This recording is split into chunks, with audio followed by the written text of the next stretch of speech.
하나님 아버지, 오늘도 주의 전을 사모할 수 있고 아버지 앞에 더 사랑받고 하나님을 더 사랑하고 싶은 마음이 있어서 우리 주님을 더 사랑하고 싶어, 더 사랑받고 싶어 예배 가운데 나온 우리 성도들에게 성령 하나님께서 임재하시어서 날마다 지은 죄를 사함받을 뿐만이 아니라 날마다 주님과 더 가까워지고 성령 하나님 이 자리에 임재하실 때 만남이 있게 해 주시옵소서.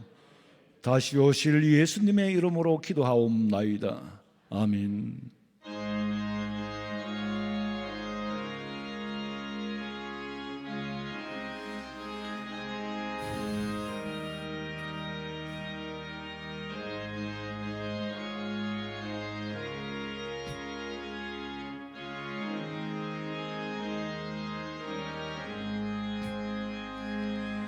주께로 한 걸음씩 왜 가지 않느냐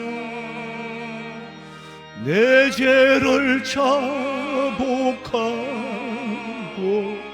그 앞에 나가라 한 걸음씩 한 걸음씩 주께 나오라 주님께 아뢰이면 너 복을 받으리라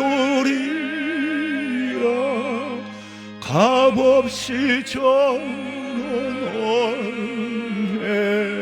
놓고 절말하라 주께로 한 걸음씩 너 빨리 나가라 주께서 너를 맞아 내 죄를 사하리 한 걸음씩 한 걸음씩 주께 나오라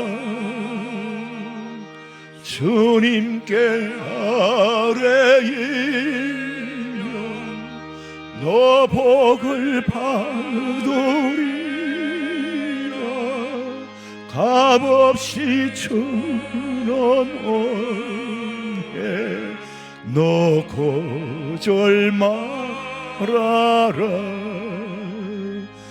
주께로 한 걸음씩 주 은혜 받아라 기회를 잃지 말고 내 마음 전하라 한 걸음씩 한 걸음씩 주께 나오라 주님께 아뢰이면 너 복을 받으리라 값없이 주는 은혜 너 거절 말아라 주께로 한 걸음씩 곧 와서 아뢰라 기쁘게 너의 몸을 주 앞에 돌리라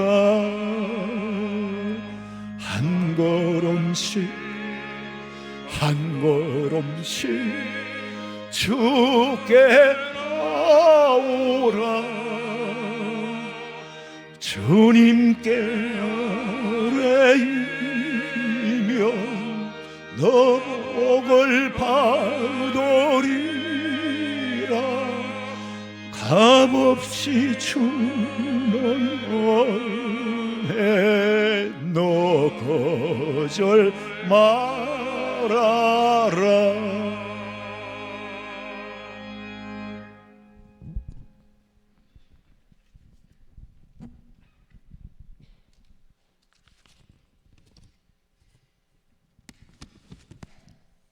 참 좋으신 하나님 아버지 감사합니다. 추운 겨울도 지나가게 하시고 따스한 햇살에 만물들이 얼굴을 내미는 봄이 왔습니다. 우리 심령 속에도 따뜻한 성령의 봄바람이 임하게 하옵소서. 만세전에 우리를 택하여 주시고 하나님의 자녀 삼아 주시며 오늘도 예배의 자리에 앉아 있게 하심을 감사합니다. 여기까지 인도하여 주신 에베네셀의 하나님, 장래에도 인도하실 만군의 여호와 하나님 아버지 감사합니다. 너희가 그 은혜로 인하여 구원을 얻었으며 예수님의 십자가 보혈의 사랑으로 구속된 자녀임에도 불구하고 세상 속에 살면서 내 뜻과 내 마음대로 고집하며 아버지의 뜻을 헤아리지 않고 세상과 타협하며 살았습니다. 형제를 미워하며 시기 질투하고 이웃을 내 몸과 같이 사랑하지도 못했습니다. 하나님 아버지, 우리를 불쌍히 여기시고 긍휼히 여기사 우리의 죄악을 용서하여 주옵소서. 하나님 아버지, 이 나라 대한민국을 지켜주시옵소서. 선조들의 피땀 흘리며 순교하여서 세워진 이 나라가 헛되이 되지 않기를 원합니다. 정의와 상식이 동하게 하시고 불법과 악법이 사라지게 하시고 하나님의 법으로 말씀으로 통치되는 나라, 공의가 나타나게 하시고 세계에서 제일 선교 많이 하는 나라, 선교의 전처기지가 되게 하옵소서. 우리 교회를 사랑하시고 이곳에 세워주신 하나님 아버지, 구원의 방주가 되게 하시어 날마다 구원의 수가 더하여지게 하시고 하나님이 기뻐하는 교회, 성령이 충만하고 말씀이 살아 역사하며 기도가 뜨거운 교회 되게 하옵소서. 시간마다 말씀으로 준비하시는 우리 목사님 신원을 강건케 하시고 피곤치 않게 하시며 성령의 지혜를 다하사 성령의 능력을 7배나 더하여 주시옵소서. 오늘도 예배를 드릴 때에 성령 하나님 임재하여 주시고 각 사람의 심령 속에 살아계시는 하나님을 만나게 하시고 오직 주께만 집중하여 신실한 마음으로 예배하게 하옵소서. 이 시간 여러 가지 사정으로 참석지 못한 성도들 불쌍히 여기사 질병이 아픔이 있는 자에게 치료하여 주시고 영육이 강건케 하시며 예배의 자리에 기쁨으로 나올 수 있는 환경과 여건을 허락하여 주옵소서. 목사님 말씀이 선포될 때에 우리의 심령 속에 잘 박힌 목과 같이 은혜가 되어서 우리의 허물을 알게 하시고 그 뜻대로 살게 하옵소서. 마리아 성가대 찬양으로 준비하여 올려드립니다. 아버지 기뻐 받아주시고 성도들이 은혜가 되는 찬양이 되게 하옵소서. 모든 것 감사드리오며 다시 오실 예수님 이름으로 간절히 기도합니다. 아멘.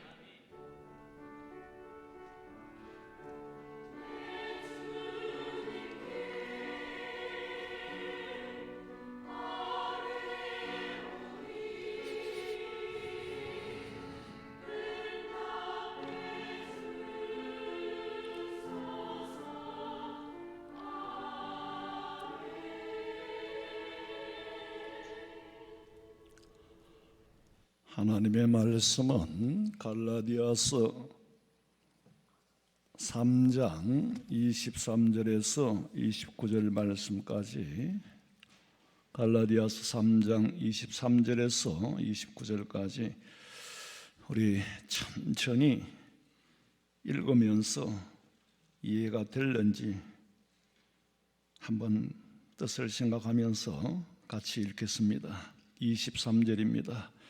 믿음이 오기 전에 우리는 율법 아래 매인 바 되고 계시될 믿음의 때까지 갇혔느니라.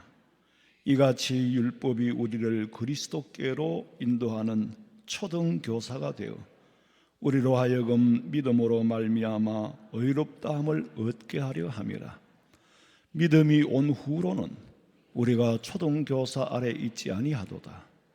너희가 다 믿음으로 말미암아 그리스도 예수 안에서 하나님의 아들이 되었으니 누구든지 그리스도와 함께 합하기 위하여 세례를 받은 자는 그리스도로 옷 입었느니라. 너희는 유대인이나 헬라인이나 종이나 자유인이나 남자나 여자나 다 그리스도 예수 안에서 하나이니라. 너희가 그리스도의 것이면 곧 아브라함의 자손이요 약속대로 유업을 이을 자니라. 아멘. 마리아 찬양대에서 찬양드리겠습니다.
한국교회를 비롯해서 모든 전 세계의 교회가 겉은 참 아름답고 점점 더 화려하게 꾸미지만은 그 속을 들여다보면은 본질에서만 이탈됐고, 또한 이탈된 것만이 아니라 변질되어져 가고 있다. 변질되어져 가고 있다. 예수님께서 왜 십자가를 지셨습니까? 우리 죄를 사하여 주시려고. 죄 사해서 어떻게 하려고요? 천국으로 인도하려고. 예수님께서 이 땅에 오신 목적을 흐리면 안 되죠. 십자가에 돌아가신 보혈의 피를 흙탕물로 만들면 안 되죠. 근데 이 교회가 교회로서 본질에서 많이 이탈되고 또한 변질되어져 버렸어. 겉은 점점 더 아름답고 화려한데 실상이 현실에 가려져 가지고 교회의 실상을 보지 못하고 현실에 가려져 가지고 장차 우리 앞에 있을 사실이 안 보이는 거예요. 사실이 안 보이는 거예요. 여러분, 우리가 왜 예수님 믿습니까? 어떤 때는 참 이해가 안 될 때가 많아요. 저를 비롯해서 저는 그런 기도할 때 자꾸 그런 기도가 나와요. 하나님, 나는 정말 하나님을 사랑하고 싶은데 내 마음만큼 사랑이 모자라는 것 같아. 난 정말 예수님 사랑하고 싶은데 믿음 없음을 불쌍히 여기시고 내 속에 참 믿음이 있는가? 참 믿음이 있는가? 평생을 예수를 믿어도 참 믿음이 있는가? 구원받을 믿음이 있는가? 내가 교회 생활하면서 무엇을 더 중요하게 여기는가? 알맹이 하나를 빼고 나면 나머지는 다 껍질입니다. 그런데 이 알맹이를 너무 껍질로 아름답게 포장을 해가 알맹이를 볼 수 없게 되어 있고 보고 싶어 하지도 않아요. 마치 박물관에 가서 마당만 배회하고 사진이나 찍고 오는 거하고 똑같아요. 그럼 뭐하러 박물관 갑니까? 공원에 가지. 모르겠어요. 앞으로는 어떻게 될는지 모르지만은 우리 교회가 세워진 목적이 있고 이유가 있습니다. 교회 사명을 다하고 교회 구실을 못한다면은 제가 처음부터 그렇게 기도했고 건축 중에도 교회 구실과 사명을 다 하지 못할 거라면은 지금이라도 중단시켜 주세요. 늘 그 기도를 했어요. 이게 아버지 뜻이 아니라면은 지금이라도 중단시켜 달라고. 그게 맞잖아요. 그래가 부도 내 가지고 대출도 못 갚고 남의 살림을 축내는 교회가 되면 됩니까? 오늘도 우리가 교회 나온 건 참 내가 잘났어가 아니고 하나님의 오직 은혜. 너 오늘 교회 가서 하나님 만나고 하나님 좀 더 사랑하고 싶은 마음이 좀 더 일어나야 되지 않겠느냐? 예수님 사랑하고 싶은 마음이 좀 더 일어나야 되지 않겠느냐? 그래서 성령께서 인도하신 줄로 믿으시기 바랍니다. 그리고 오늘 들을 우리가 말씀은 사람의 말이 아니에요. 바울이 뭐라 그랬어요? 내가 전한 복음은 사람의 뜻을 따라 된 것이 아니라 그랬어요. 그리고 바울은 갈라디아서를 기록하면서 사람에게 받은 것도 아니고 사람에게 배운 것도 아니고 오직 예수 그리스도의 계시로 말미암은 것이다. 주님이 계시로 보여주는 것, 계시로 들려주는 것을 기록한 것이다. 그런데 성령의 음성을 듣지 못하고 성령의 역사가 아니면은 그 주님의 음성을 어떻게 듣고 어떻게 해석할 수 있겠습니까?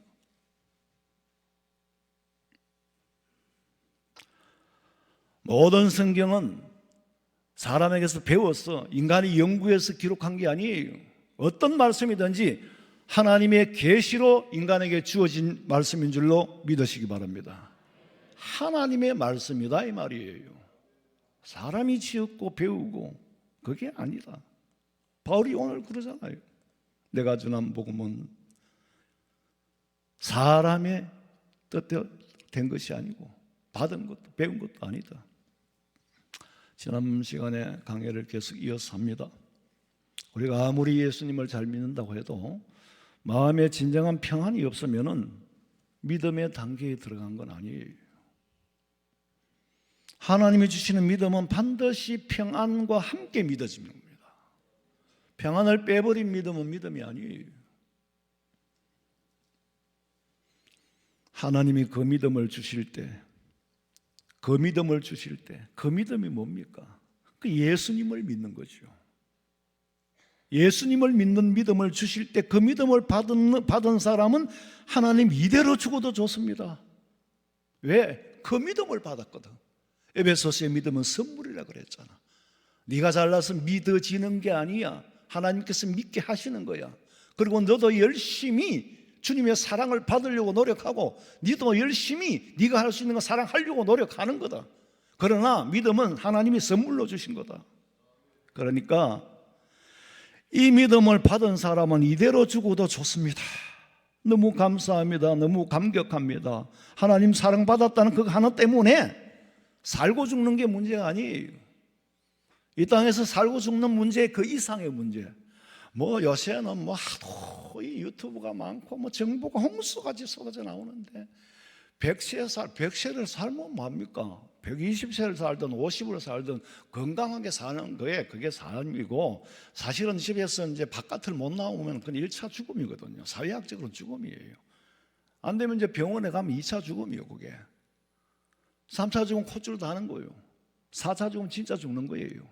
근데 그걸 안 죽으려고 팔부둥을 치고 또 안 죽게 만들려고 막 억지로 막 호수를 끼우고 막. 제가 지난번에 말씀드렸죠. 우리 어머니가 내가 죽으려고 하는데 또 막 안 죽도록 만들어버린다는 거예요.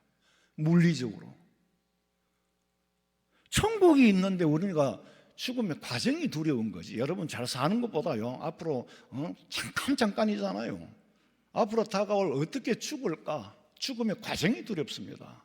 그 과정을 위해서 기도해야 돼요.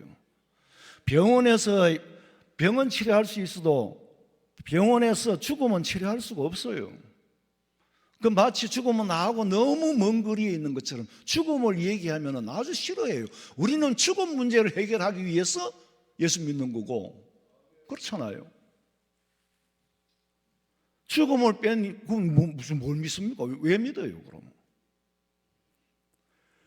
그 죽음이라는 게 우리한테는 선물입니다. 최고의 선물인데 그 선물을 바라보고 살아야 되는데 현실이 눈앞을 가려가지고, 현실이라는 것이 앞에 가려가지고 이게 안 보이는 거예요.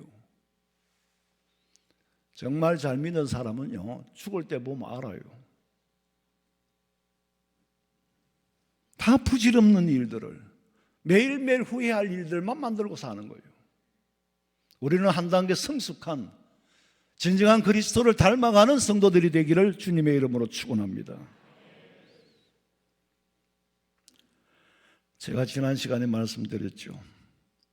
어떤 문제가 있어 해결해야 될 문제가 있으면은 그 문제가 해결되기 전에 뭐부터 온다고? 평안부터 오는 거예요. 기도하고 은혜 받고 마음이 편해지면 그 문제는 저절로 눈 뜨고 찾을 수가 없어. 사라져버려.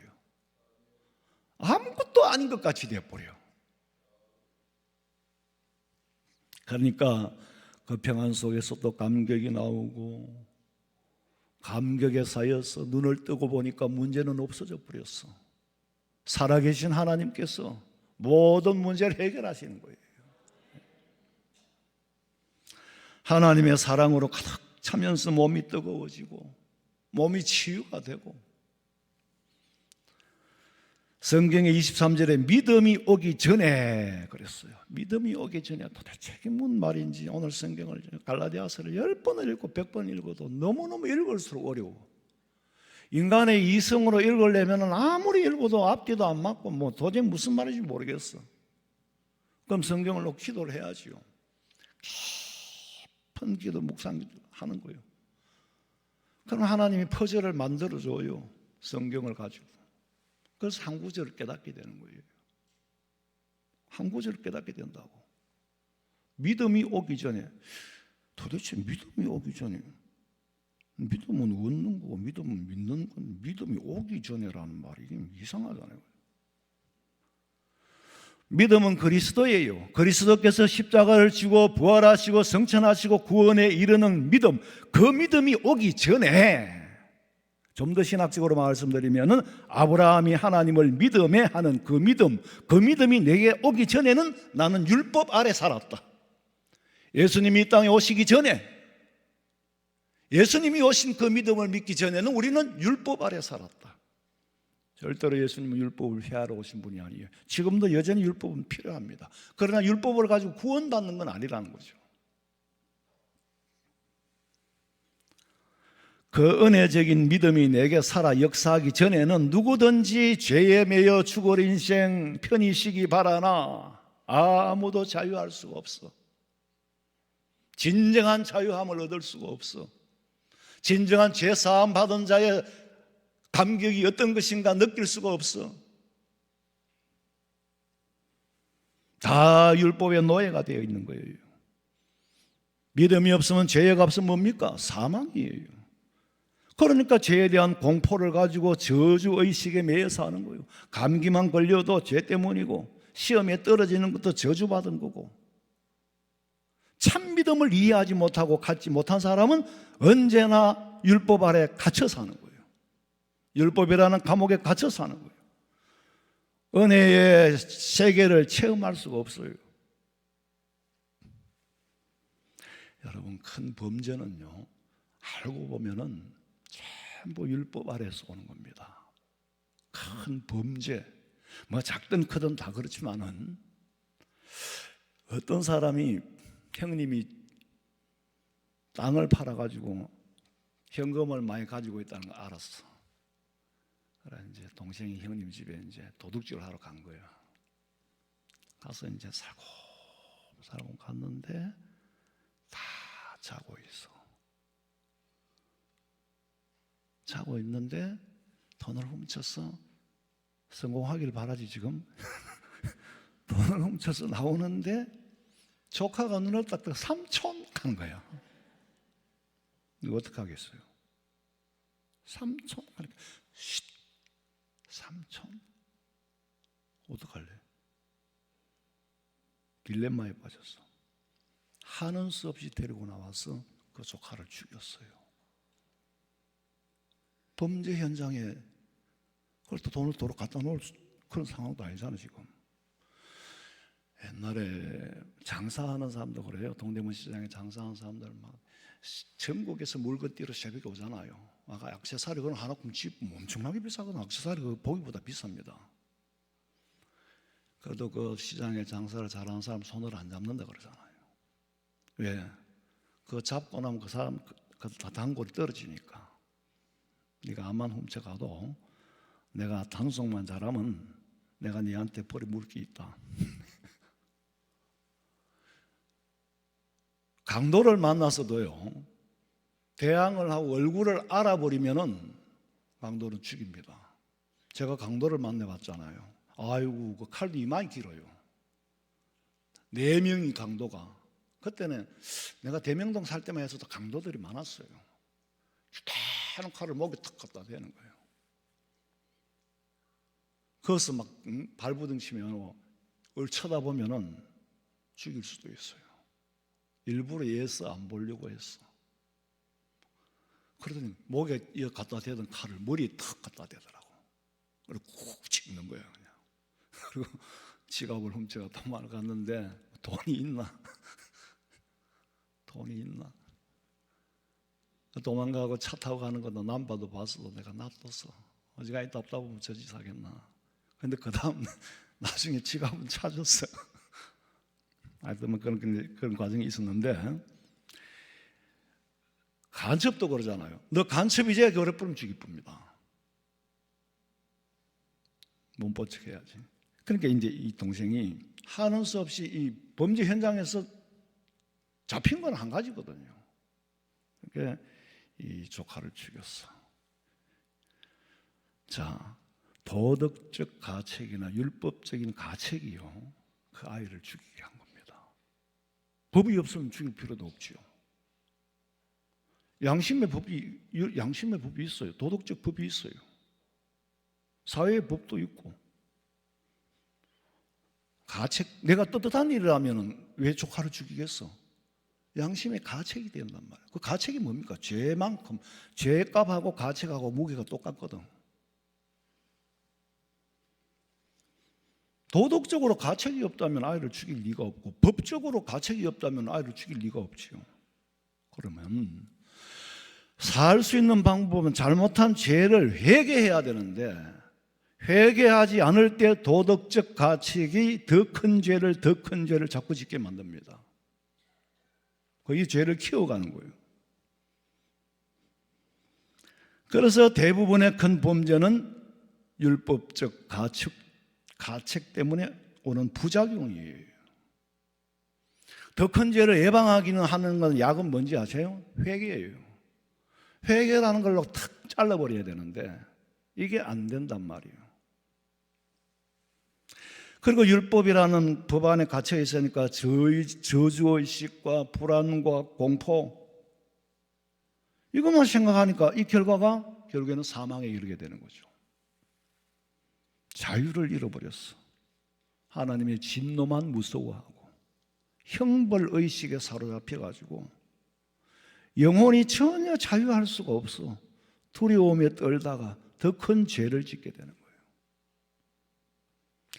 정말 우리가 마지막 때에 사는데 참 크리스찬의 모습으로 변화되어져 가야 돼요. 변질되지 말고 변화되어져 가야 돼요. 그런데 실상은 변질되고 있다는 게 문제예요. 겉으로는 포장을 하고, 정말 하나님 내가 어떻게 보니까 나 믿는 사람 같기도 한데 어떻게 보면 안 믿는 사람 같아요. 내가 저는 거기에 굉장히 시달리고 그 믿음의 확신을 얻기까지 그 믿는 사람으로 정했다가 뭐 내가 정한다고 되는 것도 아니지만 또 좀 있으면 내가 안 믿는 사람 같아요.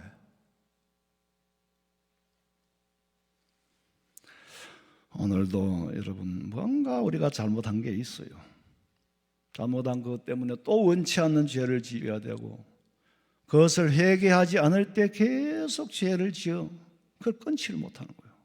죄를 끊을 수 있는, 회개는 죄를 끊을 수 있는 칼이에요. 아니면은 회개하지 않으면 점점 더 깊은 죄의 수렁에 빠져듭니다.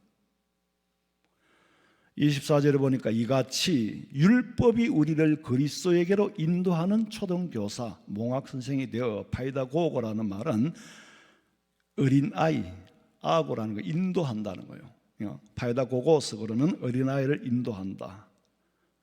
초등, 쉽게 번역을 해놨어요.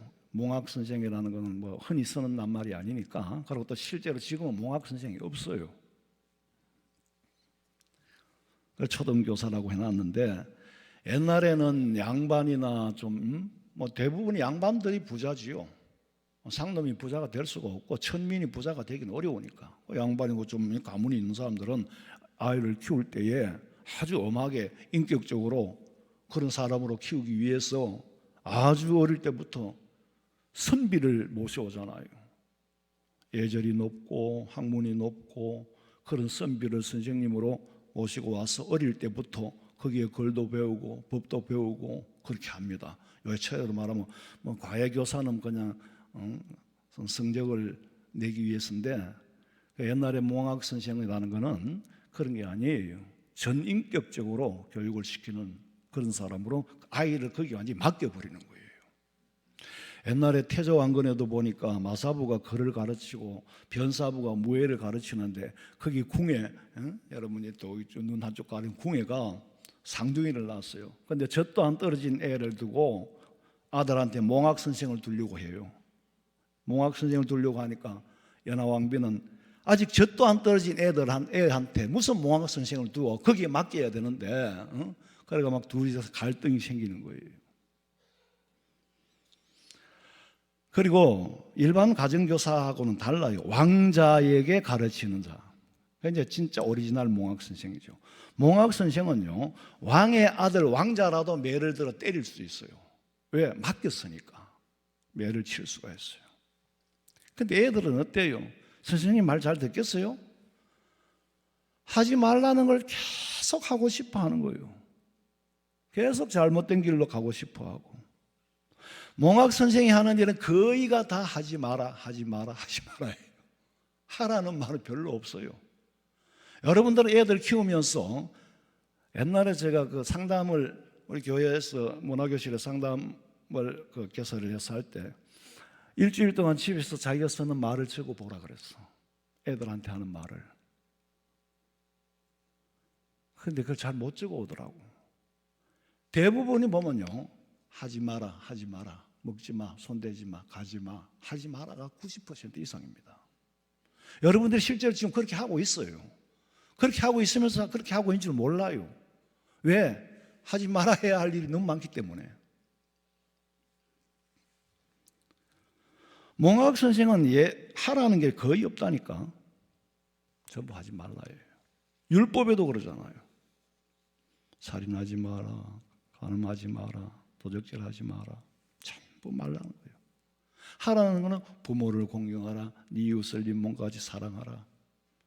하라는 것보다 하지 말라가 훨씬 많다는 거예요.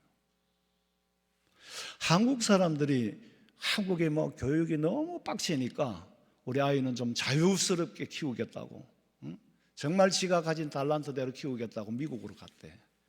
미국 가서도 여전히 한국에서 하는 거 똑같이 한다는 거예요. 학원 보내고 막 뺑뺑이를 돌리는 거예요. 그럼 바로 미국 가나 그러면?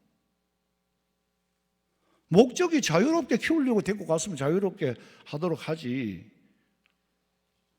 한국보다 열심히 더 학원 보낸다는 거예요.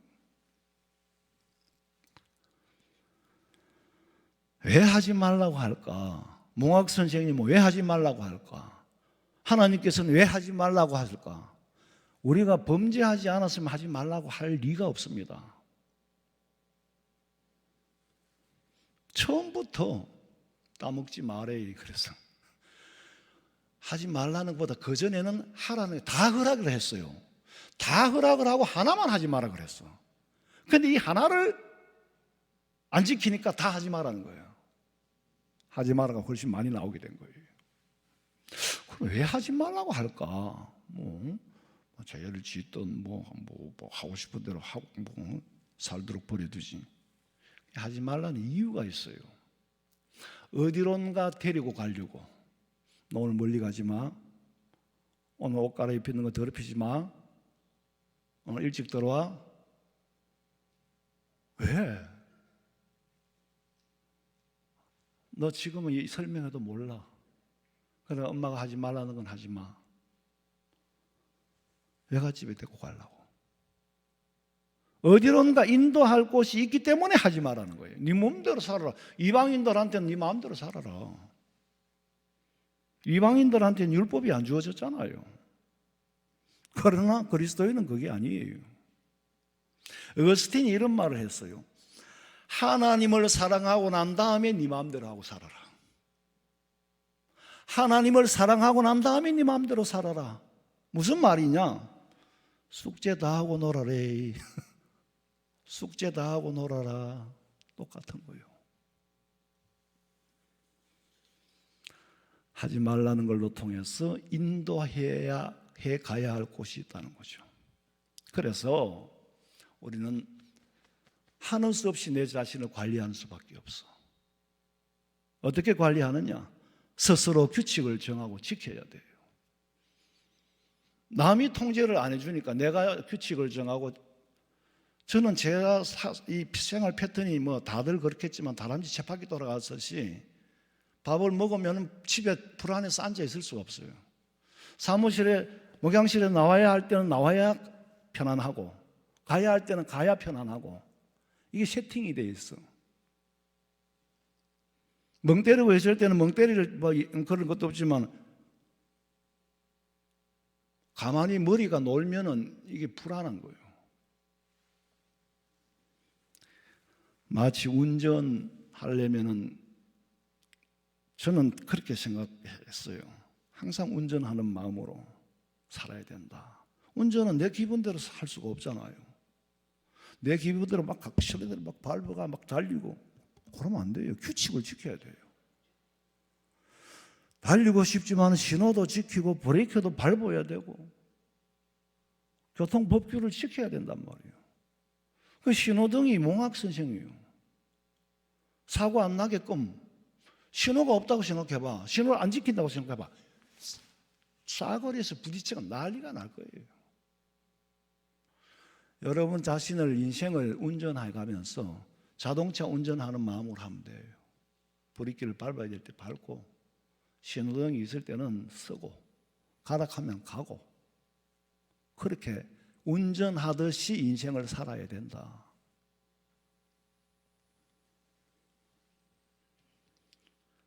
몽학 선생이 우리를 그리스도께로 인도하는 거예요. 율법이 우리를 예수님께로 인도합니다. 율법이 우리를 정죄했어. 죄인이 살아가야 할 길은 예수님밖에 없기 때문에 율법은 우리의 죄를 깨닫게 하는 역할을 하는 거죠. 그래서 우리는 그리스도 예수님 앞에 나아갈 수밖에 없어요. 주여 나는 죄인으로소이다. 율법으로 통해서 구원받을 수가 없으니 오직 우리 주님 보혈의 피로서 내 죄를 정하게 씻어주시고 나를 대신하여 죽어주시고 나를 살리기 위하여 죽어주신 거잖아요. 그보다 더 중요한 게 어디 있습니까? 나머지는 다 부질없는 일들이에요. 그 예수님께서는 네 죄가 진홍 같고 주홍 같을지라도 양털과 흰 눈과 같이 희게 해주시겠다고 약속하셨고 죽음 준비만 돼 있으면요 사실 세상 돌아가는 거는 하나님 안 죽으니까 문제지 돌아가는 거는 별 중요하지 않습니다. 그런데 예수 믿으면서 너무 이 세상에 애착이 많은 것 같아. 27절에 보니까 그리 누구든지 그러니까 이제 죄를 사해 주시는 자에게는 누구든지 그리스도와 합하여 세례를 받은 자는 그리스도를 옷 입었느니라. 그리스도로 옷 입었느니라. 그리스도를 입고 그리스도로 입고. 여러분 세례라는 것은 그리스도와 연합하는 일이잖아요. 부부가 연합하는 것처럼. 다바크라는 말은 부부가 결혼할 때 한 몸이 되고 결혼식과 같이 한 가족이 되고 한 운명 공동체가 되고 그게 결혼이잖아요. 계약이잖아요. 그리스도로 옷 입고 이 말은 공정을 하는 거예요. 사람들 앞에서 우리가 세례를 받고 공표를 하잖아요. 공정을 하는 거예요. 이 사람은 그리스도와 계약된 사람이다.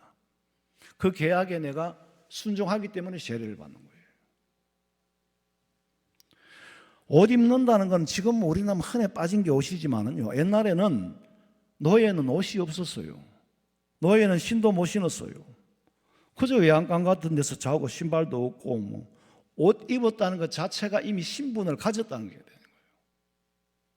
옷을 갖춰 입었다는 거 그건 이미 신분을 가진 사람이나 입지 노예는 옷을 못 입었어요.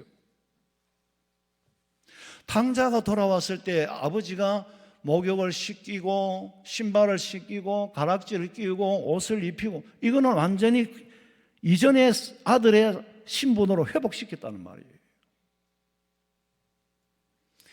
노예와 자유인이 다르고 귀족이 다르고요. 왕이 다르고 귀족들 왕 색깔은 로얄 컬러는요 까만 거에다가 빨간 거 합하면 뭐가 나오지? 자색이 나오지. 아무나 그 컬러를 쓸 수가 없어요. 컬러에 따라서 신분이 달라지니까. 옷이라는 것은 신분과 인격과 운명을 상징하는 거예요. 그런데 그리스도로 옷 입었다. 그리스도로 옷 입었다. 그리스도의 사람의 신분으로 변했다. 이런 말 하잖아요. 아유, 그 사람이 그 사람 됐네. 이 사람이 내 사람 됐다. 내 사람 됐다 그러지. 남편은 아내 보고 내 사람 됐다 그러고 아내는 남편이 내 사람 됐다. 내 사람 만들라고. 내 사람 만들라고. 그건 내 사람 되는 거예요. 내 사람 되면 내 집에 속한 식구예요. 그러니까 신분과 가문의 차이가 있으면은요, 양반인 아들이 서민이나 상놈의 딸하고 결혼하려고 하면요, 부모들은 죽 잡고 말리잖아요. 죽 잡고 말리는 거예요. 그렇지만 또 신분이 안 좋은 사람은 죽 잡고 또 좋은 신분의 집에 시집을 가고 싶고 장가를 가고 싶고요. 왜? 그 사람 돼, 그 집 사람 되니까. 그 집 사람 되면 그 집 사람이 소속이 되니까. 천민이지만은 귀족의 집에 결혼을 하게 되면 귀족의 집안의 가족이 되는 거예요. 신분 세탁을 하는 거잖아요. 그리스도로 옷 입었다는 말은 그리스도의 신부가 되었다. 우리는 그리스도의 신부가 되었다. 그리스도의 사람, 그리스도에게 속한 사람이 되었다. 우리 김정식 목사님 말씀대로 믿으시는 분만 아멘 하시기 바랍니다. 목사님들 설교한 특징이 다 있어요. 우리 주님 믿으시는 분만 아멘 하시기 바랍니다. 첫째, 우리 권호성 목사님은 저와 여러분이 설교 가운데 한 10번 넘게 나오는 것 같아요. 나는 아무도 흉내 낼 수 없도록 하는 거예요. 너 좋다 나쁘다는 얘기가 아니고, 그리고 헬라인이나 유대인이나 종이나 자주자나 남자나 여자나 이게요 굉장히 중요합니다. 사실 여자는 옛날에 죄송하지만 내가 언젠가는 한번 설교를 할 거예요. 여자분들 진짜 출세한 줄로 아세요. 여기 들었는 사람, 자, 유대인이나 헬라인이나, 유대인은 너그만이 아니다. 헬라인 이방인이었잖아요. 종이나 자주자나 남자나 여자나 같다는 말이에요. 그럼 여자는 그전에는 같지 않았다는 얘기예요. 알기는 알고 그 살아라고. 똑같이 나열을 하니까 똑같은 줄 알아. 아니에요. 그러면 곧 아브라함의 자손이요 약속대로 유업을 이을 자라. 다시 역사를 거슬러 올라가서 아브라함이 하나님 앞에 의롭다 함을 입은 그와 같다. 그래서 예수 안에서 후사가 되고 하나님의 자녀가 되고 아브라함의 자손이 되는 거예요. 오늘 성경을 여러분이 내용을 제가 쉽게 해석을 하자면은 지금 이렇게 하는 거예요. 집에서 혼자 덜 앉아서 100번을 읽어도 무슨 뜻인지 모르게 돼 있어요. 하나님의 자녀며 세례받은 자며 그리스도로 옷 입은 자며, 그리스도에 옷 입었으니 그리스도의 사람이 되었어. 그러니까 믿음의 후사가 되고 유업을 이어받을 자가 되었다. 아브라함의 후손으로서 율법으로는 자유하고 온전히 자유한 사람이 되었어. 하나님의 유업을 물려받을 자인 줄로 믿으시는 분만 아멘 하시기 바랍니다. 기도드리겠습니다. 하나님 아버지 감사합니다. 오늘도 주의 전에 나와 예배는 드리지만은 이것이 반은 형식이고 반은 믿음일까? 3분의 1은 형식이고 2가 믿음일까? 2가 믿음이고 1이 형식일까? 아직 우리의 믿음은 온전하지를 못합니다. 믿음 없는 것을 불쌍히 여겨 주시옵소서. 아버지 하나님, 더 사랑하고 싶고 우리 주님 더 사랑하고 싶습니다. 주님하고 나하고의 끊어진 소통 관계 안에서는 교회에서 무슨 일을 한들 무슨 의미가 있겠습니까? 아버지 하나님, 주님이 주시는 믿음을 지키고 아버지 주시는 처음 은혜를 회복하게 하여 주시옵소서. 다시 오실 예수님의 이름으로 기도하옵나이다. 아멘.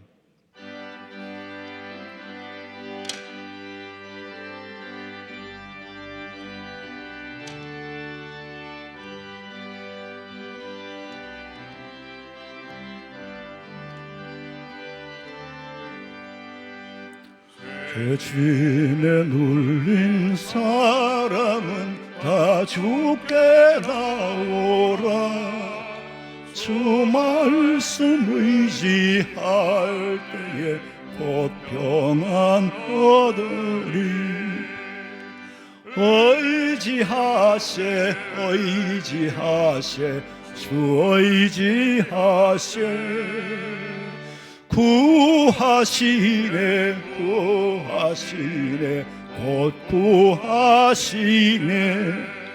참 구원주 신주께서 보혈을 흘렸네.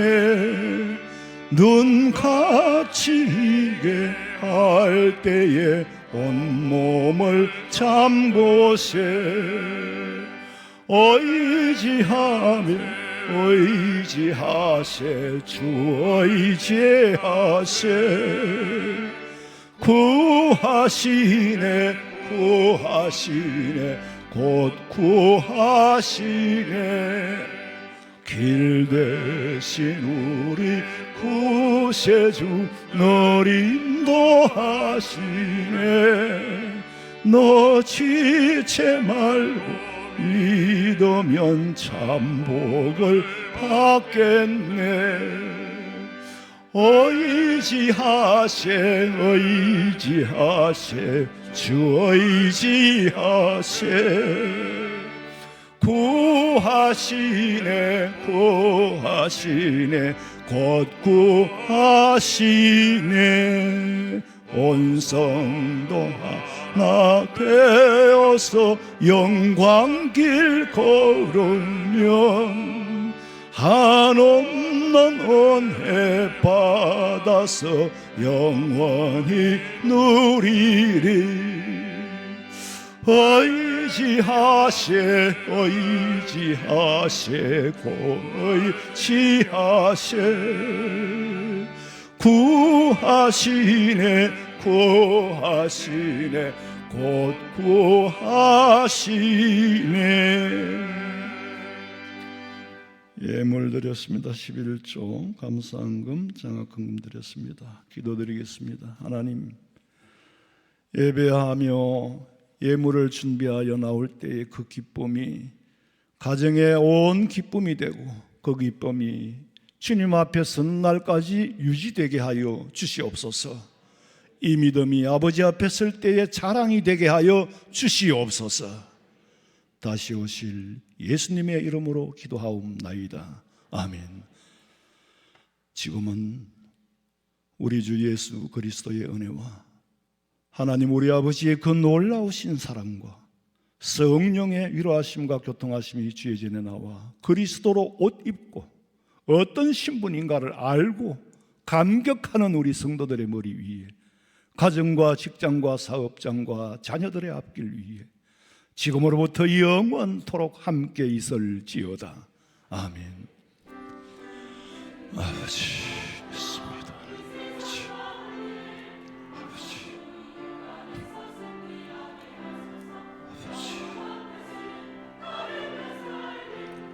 아버지 믿습니다.